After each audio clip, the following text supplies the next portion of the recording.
Salut c'est Adam, bienvenue à la tête en poursuite d'excellence, vlog d'entraînement numéro 13. Cette semaine, le vlog il va être divisé en 4 parties qui vont t'aider à être le meilleur athlète que tu peux possiblement être. Dans la première partie, on va analyser mon entraînement physique. Donc cette semaine, on va regarder ma dernière semaine d'entraînement au froid. Comment j'ai utilisé Zwift pour faire du travail en intervalle spécifique et le fat bike aussi pour augmenter le volume. Ensuite de ça, je vais te décrire l'exercice de musculation de la semaine. Cette semaine, on va analyser un exercice de core. L'exercice en question, c'est un push-up marché. Ensuite, on va passer à l'entraînement mental. Cette semaine, je vais te partager mes idées favorites du livre Avoir le courage de ne pas être aimé par Ishikiryo Kishimichi et Futitak Kuga. Désolé pour la prononciation. Puis, je vais finir le vlog en répondant à une question d'un de mes athlètes qui va te permettre à savoir quoi manger les jours avant une course pour performer à ton meilleur. Donc, juste avant de commencer, il me reste 2 places en coaching privé. Tu peux m'écrire par email si ça t'intéresse. Les détails sont sur Patreon. Donc, let's go. On commence ça tout de suite. Donc, pour l'entraînement physique, c'était la dernière semaine complète d'entraînement au Québec. Donc, après la charge d'entraînement de la semaine dernière qui était vraiment élevée, j'ai commencé la semaine avec 2 journées de récup de suite, donc lundi et mardi. Puis, je me suis vraiment assuré de faire ces 2 rides-là sur le vélo de contre-la-montre afin de bien travailler ma position, mon coup de pédale, puis aussi ma respiration. Mercredi, j'ai fait une de mes plus belles rides de fat bike à vie, sérieusement. Je suis parti de Prévost pour me rendre jusqu'en haut du Mont Olympia par les pistes de raquettes dans le parc des Falaises.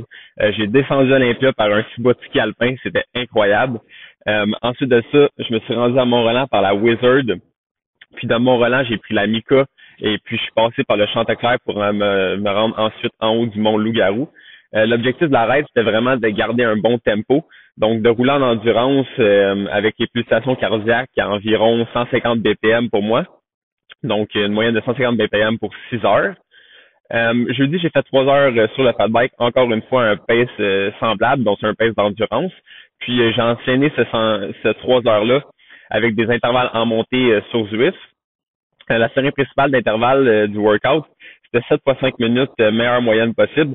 Donc, mon truc dans une série comme ça, c'est de vraiment commencer conservateur, puis de m'assurer de builder de plus en plus et de rester en contrôle. Donc, pour que la première intervalle soit plus basse que la dernière, puis que la dernière soit vraiment un effort qui est all out.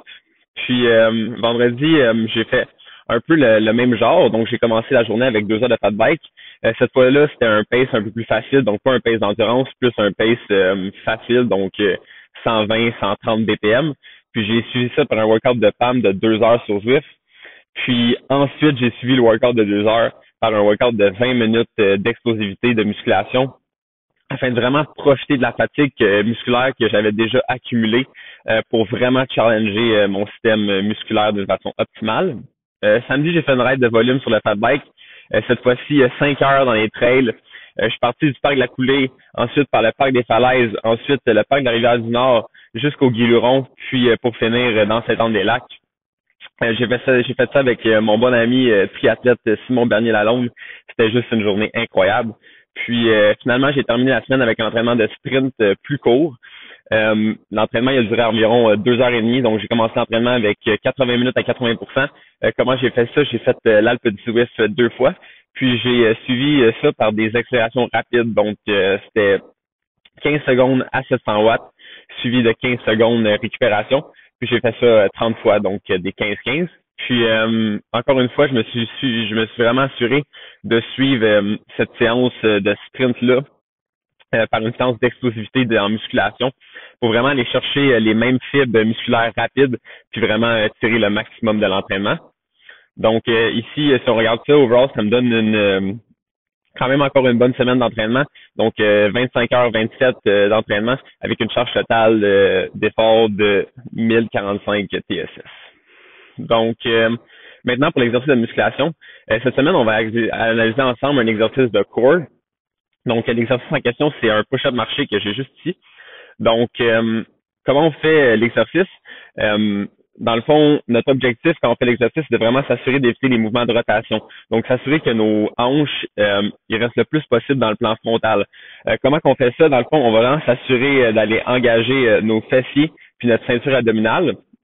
Puis aussi vraiment de faire attention de pas laisser notre haut du corps s'affaisser lorsqu'on pose les mains par terre.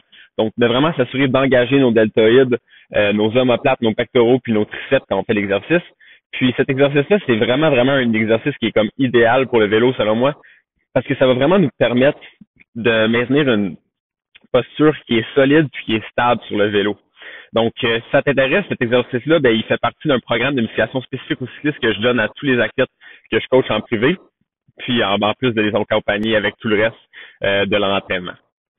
Donc, maintenant pour l'entraînement mental, cette semaine, on va analyser avoir le courage de ne pas être aimé par, encore une fois, Ishikiro Kisumishi et Futakit Koga.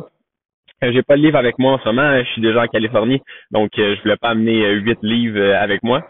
Donc, je l'ai juste placé ici en photo. Donc, le livre est construit de manière que c'est vraiment un dialogue entre un philosophe puis son apprenti. Le contenu est vraiment inspiré principalement de la philosophie d'Alfred Adler. Donc, on va juste regarder maintenant mes idées préférées du livre, puis comment nous on peut les utiliser dans le fond pour nous améliorer. Donc, la première idée, c'est de vraiment se souvenir qu'on est soit influencé par notre passé en se rappelant constamment notre passé dans le fond, ou on est constamment influencé par notre futur en le visualisant constamment. Donc, notre objectif, c'est quoi? Notre objectif, c'est vraiment choisir celui qui nous sert le plus dans le moment en question. Donc, à certains moments, ça va être plus utile pour nous rappeler le passé pour influencer notre présent. Puis des fois, ça va être plus important pour nous de nous rappeler notre futur pour influencer notre présent. Donc, la deuxième idée, c'est de se rappeler, de faire clairement la différence entre les différents types de tâches. Donc, on doit vraiment s'assurer de constamment, mettre une frontière entre les choses qui sont sous notre contrôle et celles qui sont hors de notre contrôle. La troisième idée, c'est vraiment d'abandonner le besoin constant d'approbation et de contrôle. Donc, vraiment d'entretenir une confiance avec la vie. La quatrième idée, c'est de cultiver le courage de ne pas être aimé. Donc, de nous rappeler qu'à chaque fois qu'on se force à être comme quelqu'un d'autre, on diminue notre authenticité, on diminue notre créativité, mais aussi on diminue notre liberté de faire ce qu'on veut.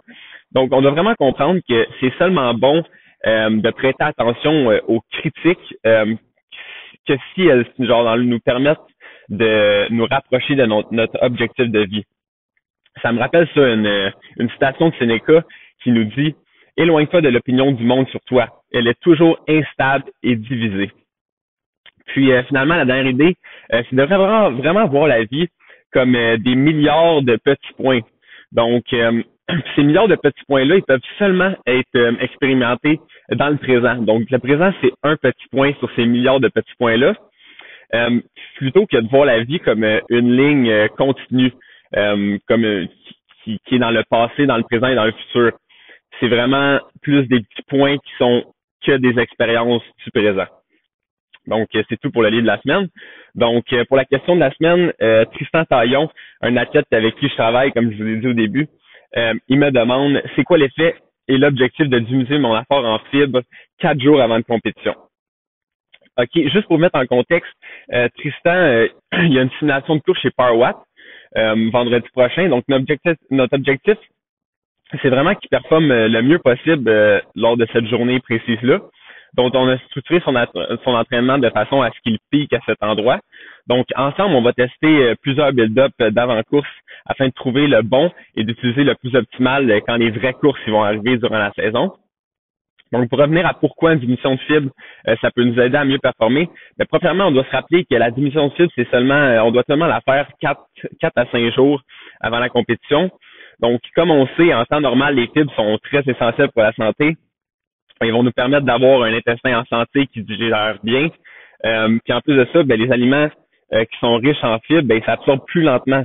Ça nous permet d'avoir une grande quantité d'eau, donc ne pas être déshydraté, mais aussi ça permet de release le glucose qui est contenu par ces aliments-là plus lentement. Donc, vraiment de prévenir les pics d'insuline. Plus précisément, pour un cycliste, pourquoi c'est bon les fibres? C'est parce que, comme j'ai dit précédemment, c'est qu'il absorbe beaucoup d'eau. Donc, ça nous donne la sensation d'être rempli. Puis, ça peut être une bonne façon de manger beaucoup de fibres, ça peut être une bonne façon de perdre du poids ou de garder un poids stable. Donc, en course, c'est différent. Par contre, C'est quand la première fois que j'ai entendu ça, une diminution drastique en fibres avant une course. C'était Mike Woods, dans le fond, avant les championnats du monde de Innsbruck, où il a d'ailleurs, comme vous savez, fini troisième durant la course. Donc, qu'est-ce que ça nous permet, ça, de limiter notre quantité de fibres? Mais ça nous permet d'éliminer le feeling de se sentir plein ou de se sentir pesant, quelque chose qui arrive vraiment, surtout avant une course, lorsqu'on mange beaucoup ou qu'on essaie de faire un carb load. Puis on doit aussi se rappeler que les fibres, comme j'ai dit au début, ils absorbent beaucoup d'eau. Donc, de les diminuer, ça nous permet d'être plus léger parce qu'on va avoir moins d'eau dans notre système. Puis, comme tu sais, un cycliste léger, c'est un cycliste qui va vite normalement. Puis, ça nous permet aussi finalement d'avoir moins de fibres, de pas aller constamment aux toilettes le jour de la compétition. Si vous comprenez ce que je veux dire, je suis pas mal sûr que vous le savez. Donc, maintenant que je t'ai expliqué pourquoi, selon moi, tu devrais le faire, comment le faire. Donc, premièrement, assure-toi que la majorité de ton alimentation soit composée d'aliments qui sont faibles en fibres puis hauts en glucides. Donc, ça peut être du riz blanc, ça peut être des pâtes blanches, ça peut être du gruau. Puis ça remplace, dans le fond, prends ces aliments-là, puis remplace toutes les affaires qui ont beaucoup de fibres. Donc, fais pas un carb load avec du pain brun ou des pâtes de blé entier. Puis, on doit aussi réduire notre apport en légumes, parce que les légumes ont beaucoup de fibres, puis aussi en fruits. Puis, moi, mon truc, c'est vraiment de les remplacer par des jus de légumes pour s'assurer d'avoir quand même les vitamines puis les minéraux qui sont essentiels le jour de la performance. Donc, pour bien le faire, on doit vraiment, par exemple, s'assurer de diminuer graduellement les fibres. Donc, je t'encourage à l'essayer. Puis, fais-moi confiance. Tous les pros, ils le font. Mais comme j'ai dit, essaie-le avant une course. Essaie de le simuler avant un grand entraînement possible ou essaie de le simuler avant une course à laquelle tu accordes moins d'importance. Donc, c'est tout pour cette semaine. Merci beaucoup de ton écoute. J'espère que tu as appris quelque chose qui va être utile dans ton développement. J'espère te voir la semaine prochaine pour le vlog numéro 13. Puis, entre-temps, je te souhaite un super bel entraînement. Donc, bye bye, à la semaine prochaine.